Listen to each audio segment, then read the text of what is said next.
Hi, I'm Ryan Szymanski, curator for Battleship New Jersey Museum and Memorial, and today we are in the library at the Naval Institute Press with my good friend and one of Naval Institute Press's historians, Jack Russell, who I also work with on the Bering Strait YouTube channel, and we're down here with some brand new, I won't say never before seen, but rarely seen plans that they're certainly new to me. So I want to go ahead and give a shout out to your donor, Wayne Smith, who recently donated these blueprints to the Naval Institute Archive. Wayne is a longtime supporter of both the Naval Institute, Battleship New Jersey, and we're really thankful for him for donating these things. Another fantastic naval historian, Yes. Master model builder. So he's actually donated his collection of models to New Jersey, and I'm very jealous that he chose to donate some of the archival collection that he had to you guys. Sorry. So today, I wanted to let everyone know, we're looking at range tables and penetration tables, as well as blueprints for World War II 18-inch 48 caliber guns. That the U.S. Navy did specifically. Yes. You hear 18-inch gun and you automatically think Yamato. Right. Some of the educated out there might think HMS Furious, but these are American 18-inch range tables. This is all research that Robert Summerall, who, among other things, is the author of Iowa-class Battleships, a great Naval Institute book from back in the day that's required reading for Iowa-class curators like myself. He collected these and then gave them to Wayne Smith, who then passed them on to you. So a little bit of, do you want to just go into a little bit of basic history? Yeah. So the U.S. Navy started looking at 18-inch guns as far back as World War I and the years immediately after World War I. The United States, Japan, and Great Britain were getting into a post-war naval building race. And so the U.S. Navy commissions an 18-inch gun barrel, like an experimental, in the 18-inch 48, which is still down in Dahlgren, Virginia, on the gun line. Slightly different, and we'll touch on that. So just for a little bit of clarification, 18 American inches is 457 millimeters. The 18-inch guns that equip Yamato are 460 millimeters. Yeah, more accurately, 18.1-inch guns. Yeah, Exactly. So they would still be a larger gun. According to these, very similar size projectile. We see this, though, with other Japanese weapons. So Nagato's 16-inch guns are 410. Yeah, 16.1 inch. And you see that with some of the smaller size guns as well. So the Japanese tend to round up in places where and then where the U.S. would just be like, our 5-inch gun is 127 millimeters. Sometimes the Germans round up down. Yeah, you see 120 millimeter guns or 130 millimeter guns. I think the Russians like those. Yeah, the Russians, yes, love to round to 130. That's a common size that you see.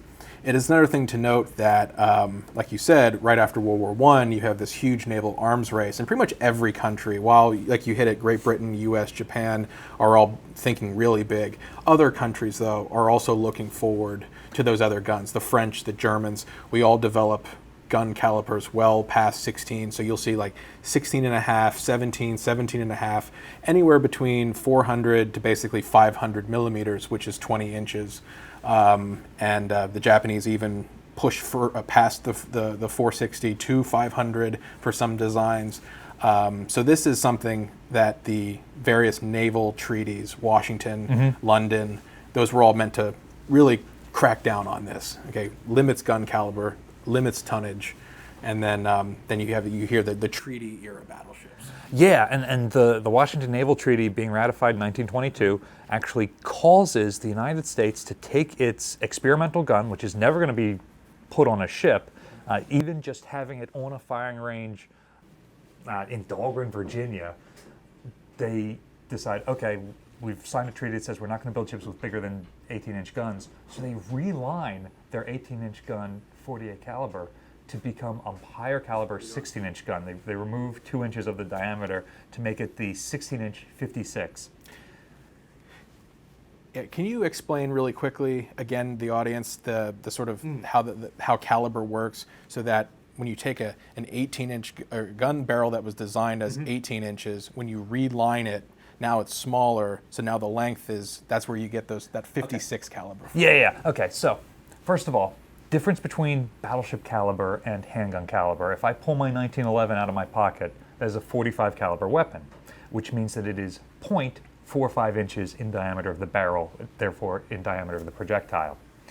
That's not the case when you talk caliber with naval artillery like this. So for Battleship New Jersey, a 16-inch 50 caliber gun means that the diameter of the barrel and the projectile is 16 inches, and the length of the barrel is 16 times 50 calibers, which ends up being 68 feet. The higher your caliber, the further your range is going to be, and the better your accuracy will be, therefore. The lower your caliber means you've got a lighter weapon. It is a handier weapon, so you can throw it around and point it a lot easier. And it will often mean it's easier and quicker to reload because it moves around quicker, can more quickly return to the reload angle, and so you can usually get a faster firing rate. So the naval weapon designer has to find this ideal midpoint there.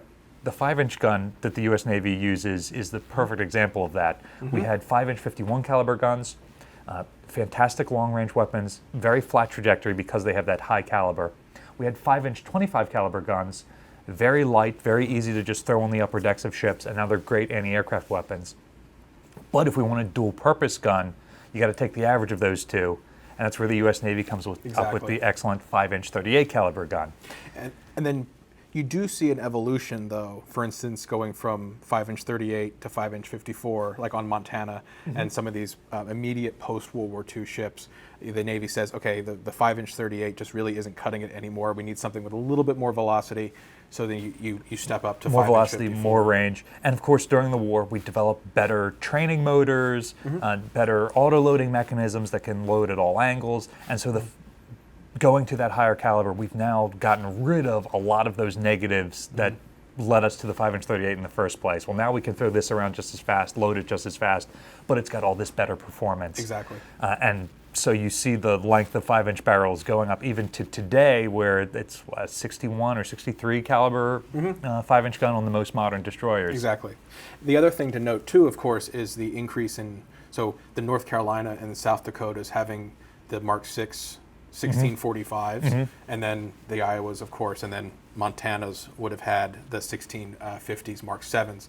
The reason why I wanted to bring this up is because we're going to discuss the 1650 Mark II gun, which was the original, the guns for the original South Dakota class, the ones that were canceled. It's just which way is front, which way is back. Yeah.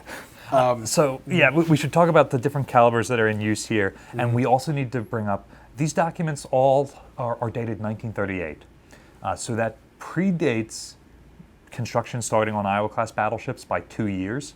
This is still during the design phase, so this is like real early. What do we want to arm these ships with? What gives us the best bang for our buck, so to speak?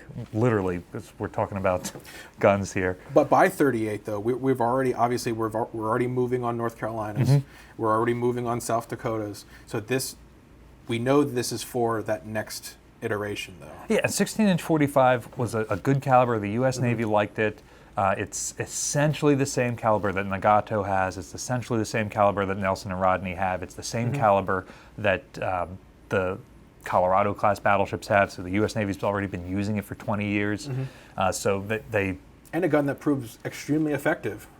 Washington enters the chat. Yeah, exactly. So it is a perfectly capable gun that the U.S. Navy has a lot of experience with, especially on ships around that 35,000 ton range. And you put a bigger gun on, and now all of a sudden, one, it's got more velocity, more striking power. You need more armor. So your whole ship's weight's gone up. You need bigger training motors to turn it, to load it, that sort of stuff. So again, your weight is going up. The size of your the diameter of your barbette's going up, which then affects where on your ship can you cut a hole this wide to drop this turret into. So you start to alter the design of your ship just by adding an extra 5 calibers to go from this tried and true 45 caliber gun to something like the 50 caliber gun, which is an excellent weapon on the Iowa class battleships. So that brings me to the point that I want to make in today's video. So we know that Yamato is 75,000 tons fully loaded, right? Somewhere up in that range. Extremely heavy. So we go from 45,000 tons empty New Jersey, which fully loaded, I think. 57,500. Right. Yeah. Okay. So we're talking another 20,000 tons. No, we are only 3/4 the weight of Yamato. Yamato is like 30% larger than New Jersey by weight. So an extra third just for those extra 2 inches in gun. That's what we're talking about here. But, and a lot of people I think are just going to assume and or I can already hear the comments about, well, the Navy didn't go with 18-inch guns because of the weight, and we didn't want to build that bigger ship. And then we had the Montanas, but the Montana really just adds the 4th turret. It doesn't actually make the barbettes any bigger. Yeah. So a lot of people are like, so what's your point? Like, why are we making this video? Well, one of the blueprints that Mr. Smith donated is of really an Iowa class turret, Montana Iowa class turret, with all the same specs, including relatively the same barbette, right? You measured this, right?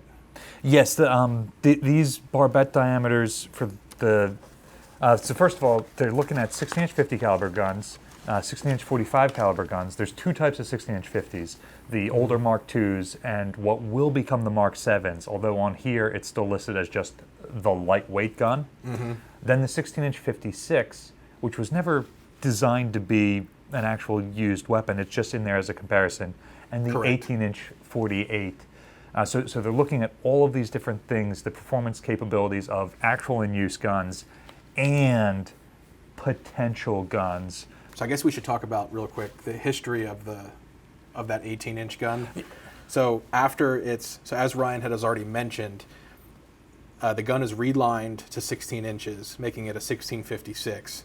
But then once all the treaty stuff kind of goes out the door with World War II, they reline it. But because they've hacked off the end of the barrel, for lack of a better term, that relining, it's now slightly shorter. So it relines to 1847.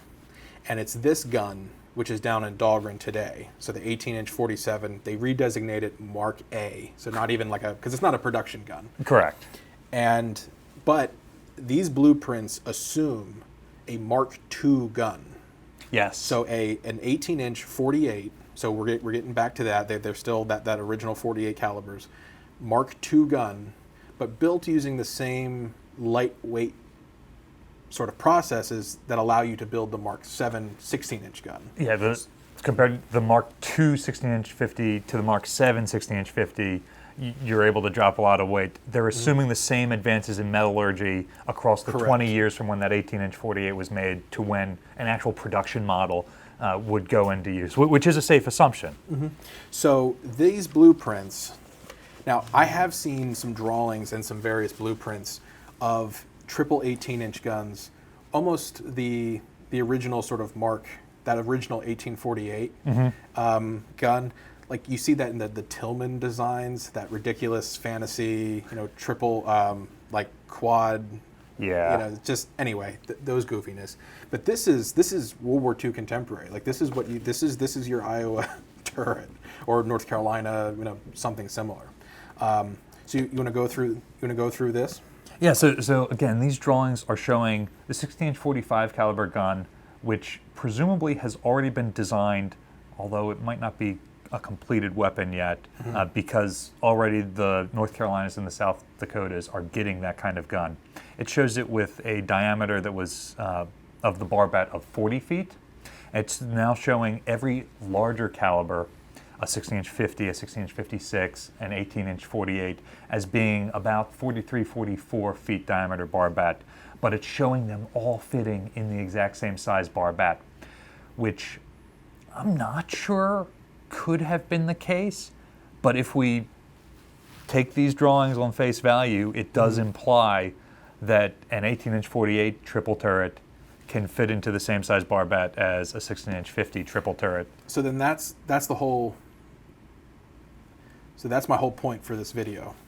Is an Iowa class battleship could have, doesn't mean it needed it, could have been armed with triple, so 3x3 457s in place of the triple, the 3x3 406. Yeah, in theory, based on the design work that they're doing here 2 years before construction starts on the Iowas, and that's probably why these are being produced. The South Dakota designs have just been finalized. Those ships have been authorized. They're under construction, and they're looking at what's going to come next. And they've got the escalator clause, and they're starting 2 parallel design trees, one that's higher firepower, one that's higher speed.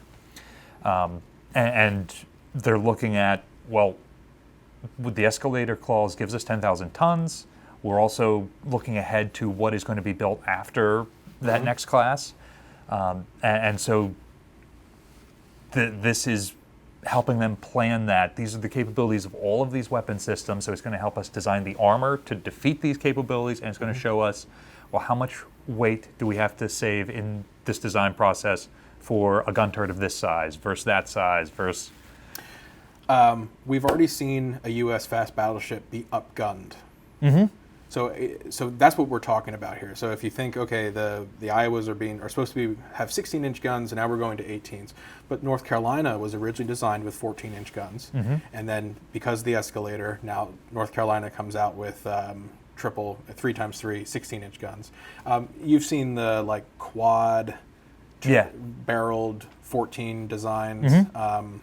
And then there are some navies, like for instance, like the KGV designs, which are slightly too early and don't see the benefit of escalator, whereas maybe potentially Great Britain would have gone, okay, we'll skip right past KGV and we'll go to Lion, and you'll end up with a 3x3 16-inch British battleship. Yeah, or right around the same. They were going to be about 40,000 tons. So between our 35,000 ton North Carolina, South Dakotas, and our 45,000 ton Iowas. Yeah. So there's an example of, okay, we have enough time. We know what we have to do. We can upgun this battleship. So that's kind of my thinking here. Now the Japanese did an amazing job at hiding Yamato's specifications, tonnage, armor, gun caliber, and everything. And do you think that we would have went with this upgunned Iowa design if they would have found out, just from numbers alone? So we just did a video. Actually, we just filmed it yesterday. Okay. It'll have released a few days before this video releases, but we'll link it down in the description below. But we just did a video where we talked about when the U.S. Navy finds out the various statistics about the Yamato class.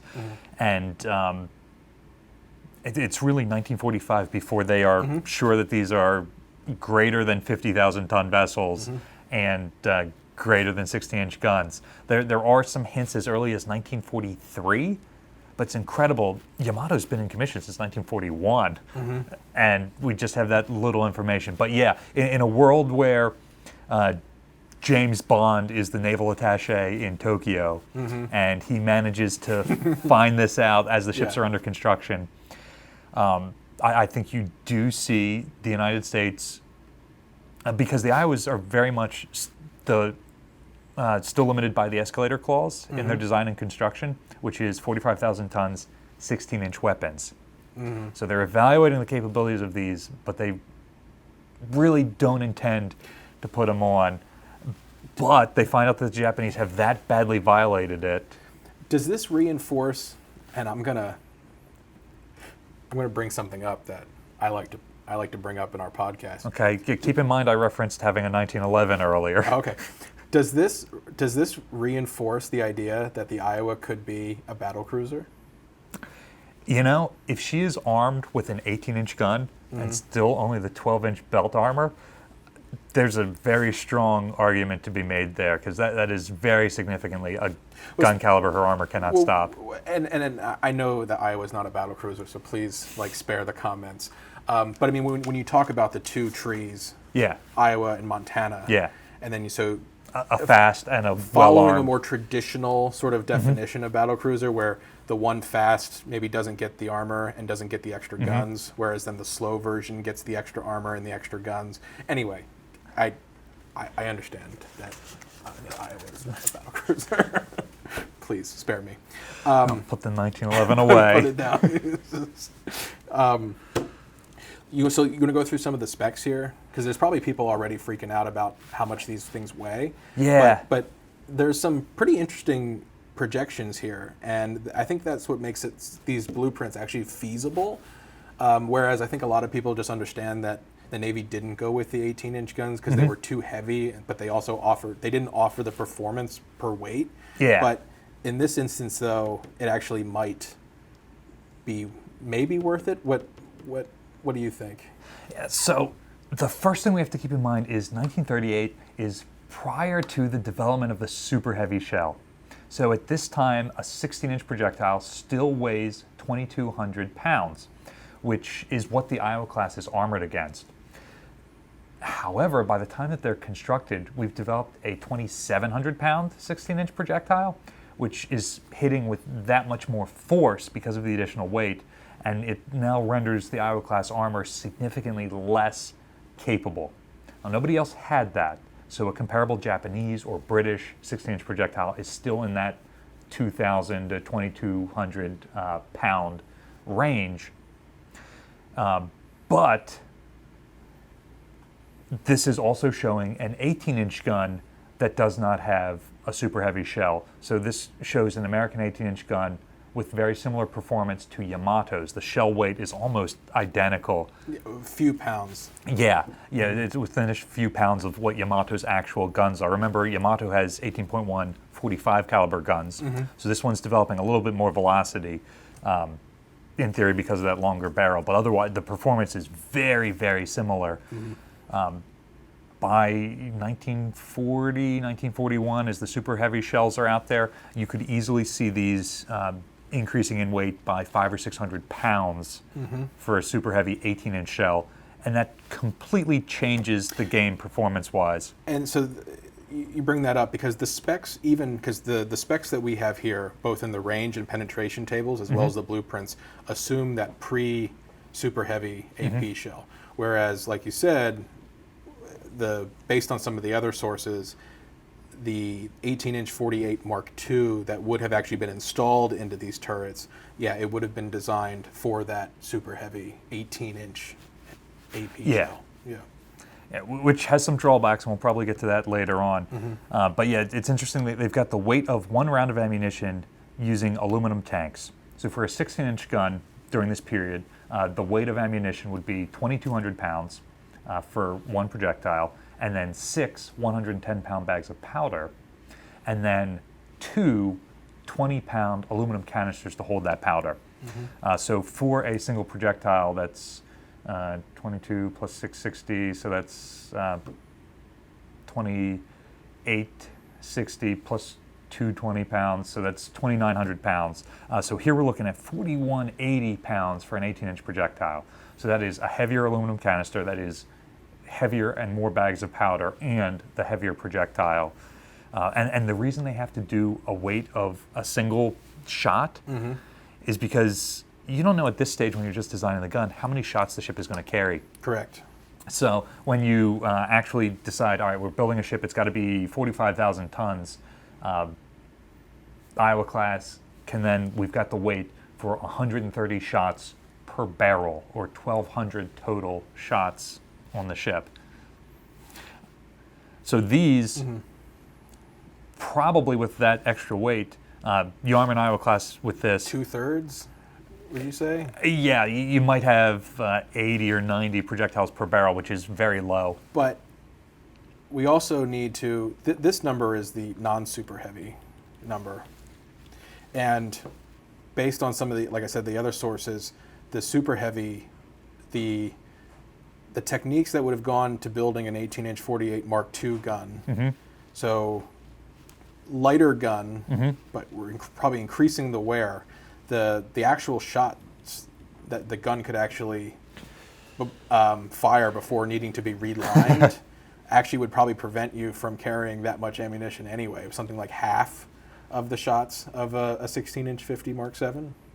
Yeah, so an Iowa class can fire about 300 rounds during World War II of full weight armor-piercing rounds before the rifling's worn away to the point that they're no longer accurate.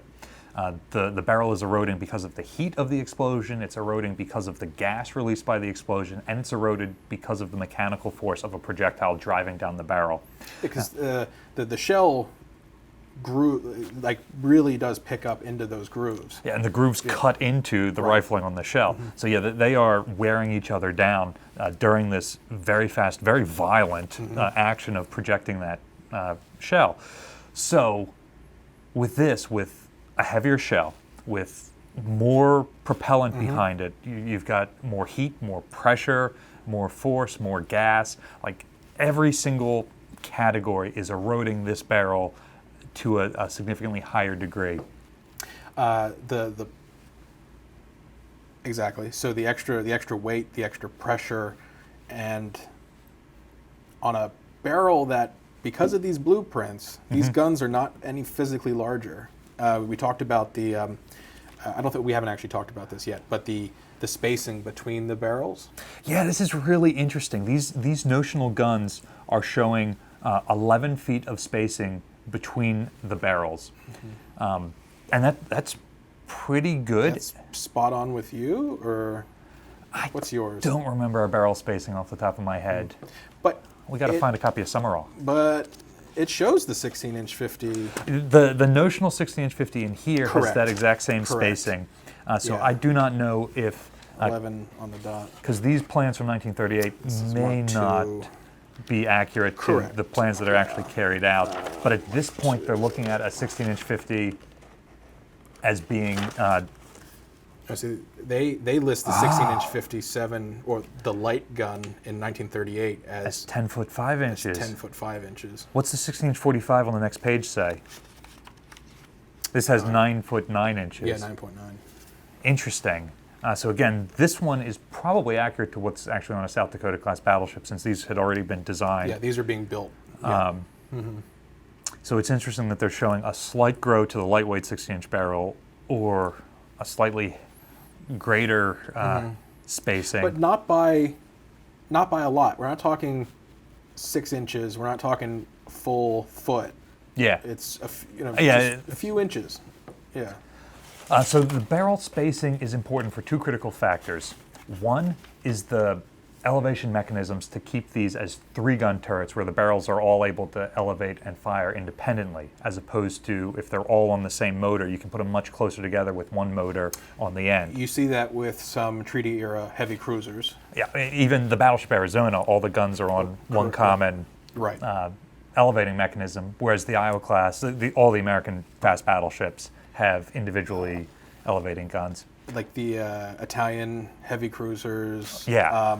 And they've got those gun barrels so close together. But the closer the gun barrel together, the more the actual shot affects the other shot, and then thus the accuracy suffers. And I think that was to your point about, so the Italian cruisers, those barrels were so close together that the accuracy of like the Zaras and all of them were really hindered by that. Exactly.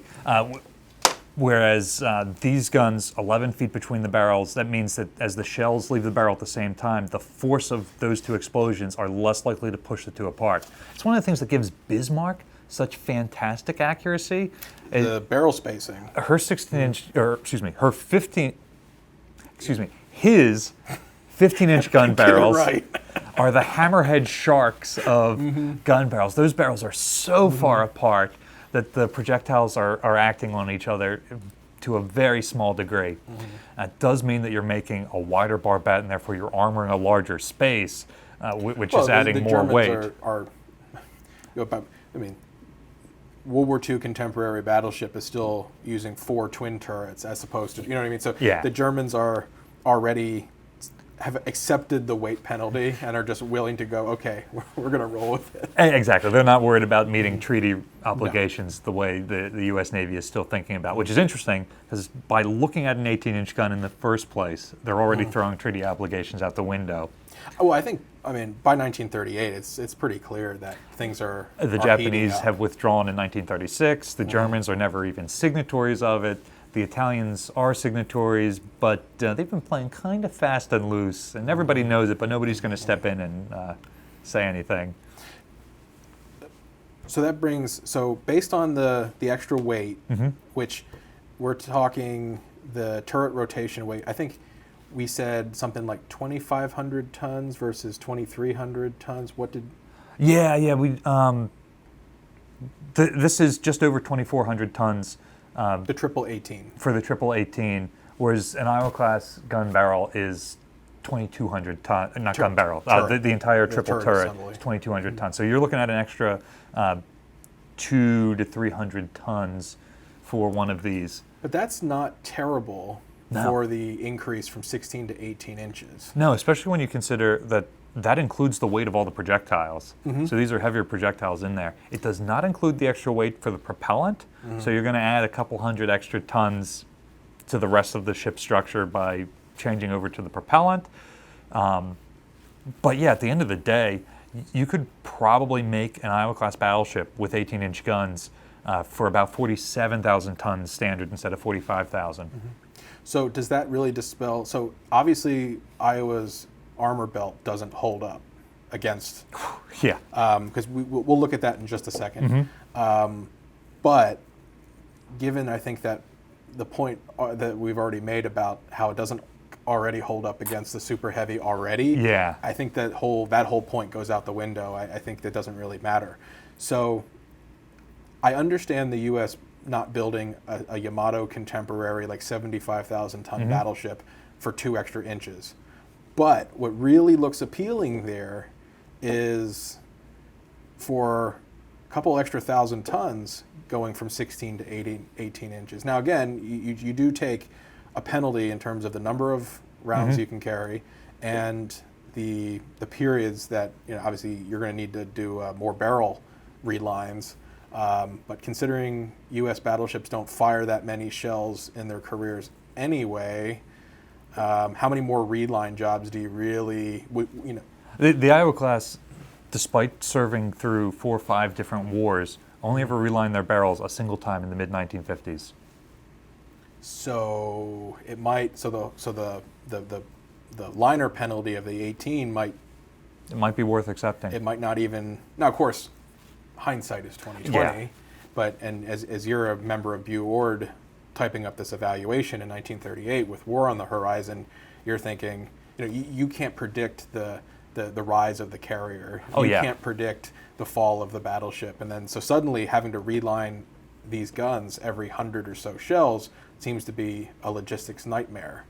And Especially given that the U.S. Navy wants to go into a war with at least 100 equivalent service rounds left on each of its barrels, because that's what they think that they're going to shoot off in a standard battle. So if you get down to that number in peacetime, they send them home to reline in the first place. So it really limits your ability to do training shots and things like that, even though they create significantly less barrel wear than a full service shot. So yeah, it is already on an edge that they're not really comfortable with. So let's just look at, we'll put the blueprint aside. One of the things, and this might be the indicator as to why the U.S., the Navy doesn't eventually go with this gun. Yeah. As we know, 16-inch 50 has great velocity, great penetration.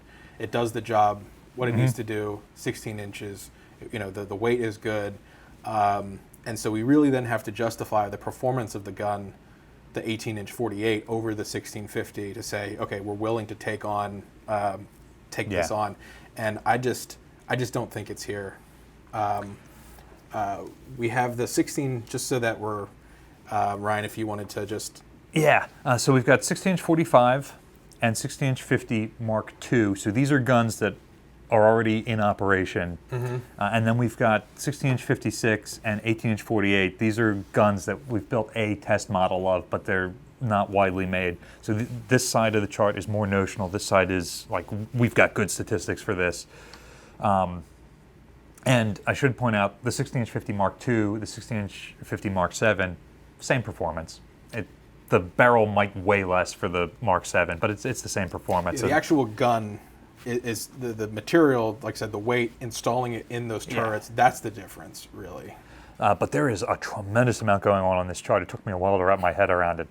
It is showing the penetration for both through a belt and through a deck at all ranges and at different target bearings. Because let's say you're shooting at a ship broadside on, 90-degree bearing, that shell is hitting straight. It's only going through as much armor as stated there. If that target is now at 45 degrees to you, it's got to punch through the armor significantly more. It's like 50% more armor that it's punching through because it's going in diagonally. So you can see these curves come off as the angle decreases.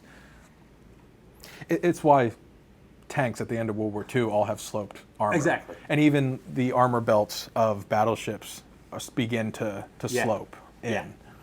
Exactly. So we've got range going on. We've got penetration capabilities at different ranges, different shell calibers, and it's worth pointing out this chart is for a ship that's armored with 16-inch belt, 6.25-inch deck. So that's slightly more than Iowa class on the deck, significantly more than any American battleship's belt. The thickest belt an American battleship ever has is 13.5 inches. 16-inch belt, though, isn't that Yamato? Not that we know it at the time. But that's what it ends up coming out to, right? Yeah. Okay. Although her belt is armored, so it's got a greater equivalent thickness, much like the 12.1-inch armored belts on the Iowa class, angled at 19 degrees, end up with the equivalent thickness of about 13.5, like the older battleships. But then you have to angle the entire ship to start to get the equivalent thickness to go up towards that notional 16-inch number. So I want to start off by pointing out, so this is at 90 degrees, this straight line. So 90 degrees, the straight line out from, as you were saying, and this is in thousands of yards. So we have the 16-inch 50 here at, what would you say, like 24? Yeah, it's just under 25. So yeah, that's like 24, maybe 200. So this is like total penetration, I'm assuming? For going through that 16-inch belt. Side. Yeah. So you can see you can penetrate out to just under 25,000, whereas the 18-inch 48 is, what would you call that, like 27 and a half? Yeah. So you buy yourself an extra 2,500 yards. A mile, a little bit over a mile. Effective penetration. Is that worth? This is certainly this performance is certainly not worth the jump from Iowa to Yamato, in my opinion. No, especially not when the 16-inch 45 to the 16-inch 50 is a bigger jump than that, and you're adding so much less weight. You're just adding an extra 5 caliber, so that's like 40. This is 4,500, 42. Like so that's 42. Let's just say 4,200 yards versus 20 something. So yeah, so that makes a lot of sense. That going from 45 to 50 is huge. Yeah. Going from 1650 to 1848, not huge. it's something, but given how much extra weight you have to add, this isn't just adding a few extra tons to the end of your gun barrels. You need a whole new armor scheme for your ship. You need a whole new set of projectiles, a whole new set of powder, a whole new elevating motors and everything. Where things actually get more interesting, though, is the plunging fire side of things. The extra weight of that 18-inch shell really has a lot more deck penetrating capability. Exactly. So 1650, where are we here? In sort of this range. And then, where are we on 1848? Oh, 1848's here, actually. And what's that going up to there? Oh, I don't know. That's 1656. with that 29. Well, so this is this is the okay. Oh, that is interesting. Oh, that's wild. Never mind. I retract my previous statement. Adding a few more calibers onto a 16-inch gun would give you way more capability than going up to an 18-inch gun. What's the super heavy shell weight? 2,700 pounds. Okay, so this is that imaginary 2,900 16-inch shell that they said that they would never do because this destroyed this gun practically. But we know that the weight, we just said it earlier, the weight of one of these would be roughly the same as Yamato at 3,200 pounds. Yeah. So this chart, so that's right. This chart is only showing the non-super heavy. Right. Whereas, so if you extrapolate this out, more than likely the 1848 firing super heavy AP would be like out here. And the 16-inch would also increase. But I would argue that the penetrating capability at long range, it's not something they're worried about in 1938, because when are we going to score a target at 50,000 yards? Yeah, 25 nautical miles. Yeah, that's not going to happen. So really, effective penetration. And I think this chart gives you the answer as to why I think the Navy went with 1650 over 1848 in 1938, though. But had you rerun these calculations with super heavy AP and then actually designed and built a Mark II gun and a turret assembly and said you don't actually have to take that much of a weight, if you're willing not to up armor the Iowa class and you're just willing to take the slight increase in turret assembly weight, do you go with the 1848 firing the super heavy AP shell? You know, I think if the U.S. decides we're going to build a successor to the Iowa class, I do think they throw the Montana designs out the window and they recalculate all of this and they look at what Japan is doing. And assuming, again, that James Bond has gone over there and told us what the weight of the ship is and what the size of the guns are. And we start to think about going up to an 18-inch gun, which, interestingly, at this point, the Navy says, no, we're never going to do it. The 16-inch is so capable. It's nearly identical to the 18. It's not worth the extra weight. But I do think you recalculate this again with radar fire control allowing you to get out of this range, and with the super heavy shell and some of the stuff that had been added to increase the barrel life, things like Swedish additive and that sort of stuff, that suddenly a lot of those negative factors have been technologied away, and you now have a much more capable weapon system that our enemies already have. And then one final sort of what if, but again, if you had somehow figured out that the Japanese, the Yamato class, did have the weight and the gun caliber, and in 1943-44, again, you do have the super heavy AP shell now. Like you said, some of these advancements are coming online. Admiral King, who basically mandates that he gets Iowa or Illinois and Kentucky, could those ships have seen, because they're being, they're still early on, could those, because those ships are already incorporating a lot of fixes that the first 4 Iowas didn't, could only get some of. Could those ships have been slightly retooled to come out with this gun system? So I've been sitting here in the back of my mind being like, okay, if I want to save an extra 2,000 tons of weight on an Iowa, what do I remove? I remove the conning tower, there's 600 tons. I remove one of the 5-inch mounts from each side of the ship. There's another 400 tons. I've already gotten halfway there, but King Nimitz superstructure with the trunking of the funnels and then moving the secondaries into the center line so you can save mounts. Remove a couple of mounts then, and the conning tower and stuff like that. And we're starting to get to the point where an Iowa class hull form can take that. Now, that's thinking in terms of New Jersey. You put that in terms of Illinois and Kentucky, which are mostly welded construction. They remove the riveting. Welded construction saves 10% of the weight of the hull structure, which... So you've already saved that 4,500 tons. Exactly. So there is reserve of buoyancy now to drop those 18-inch guns. Again, assuming that these blueprints these notional plans are accurate and an 18-inch triple is going to be the same as a 16-inch triple, do it. Yeah, I don't see why not. So you can come out with Illinois. I keep saying, wanting to say Iowa.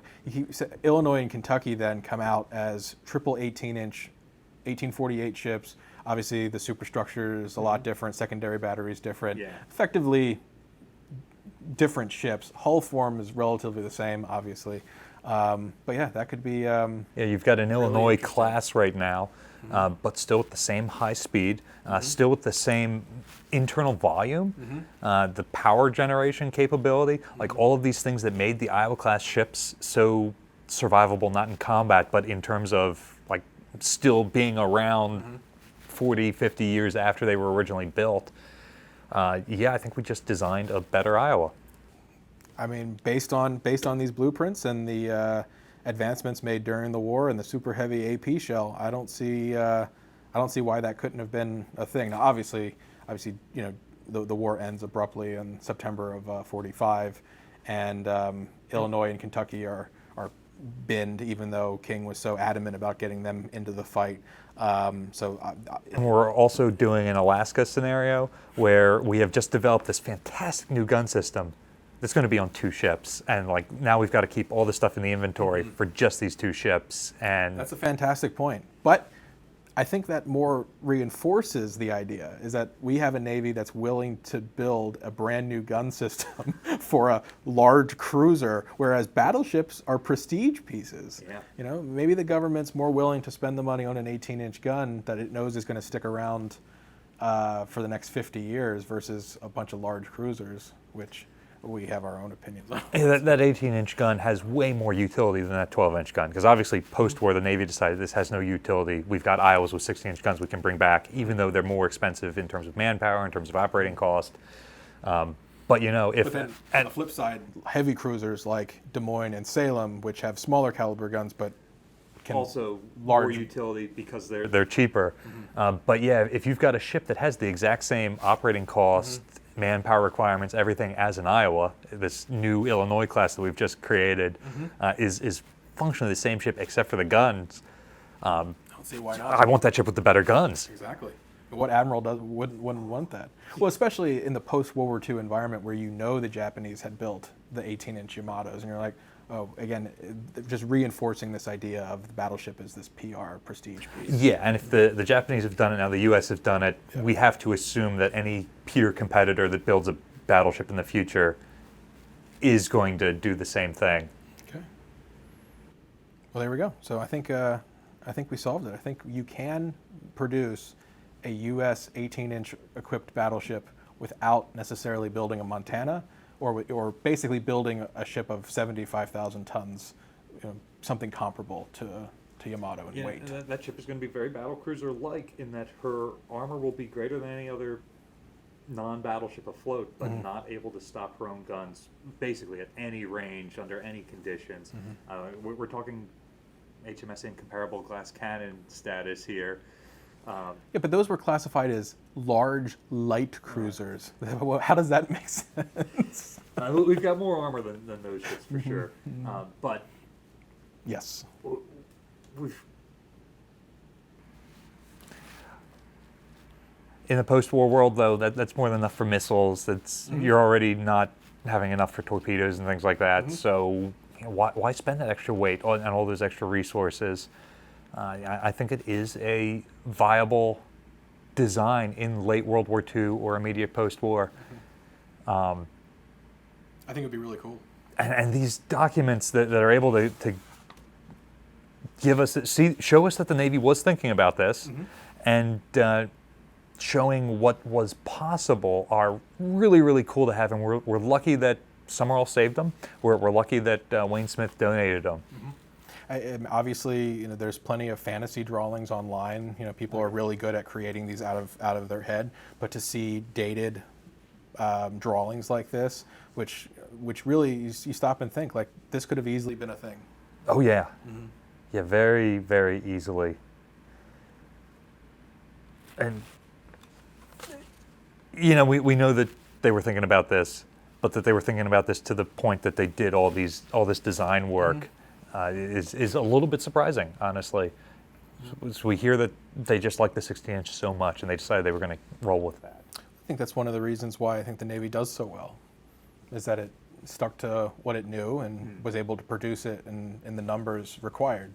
And as you mentioned, you now have Arkansas at the very bottom with 12 still ancient 12-inch guns, Texas and Company, and then you have all the 16-inch ships, and then now you're introducing this 18-inch ship. And as we discussed, the weight of that projectile and the powder and everything, it just adds to that logistics train that they're thinking of.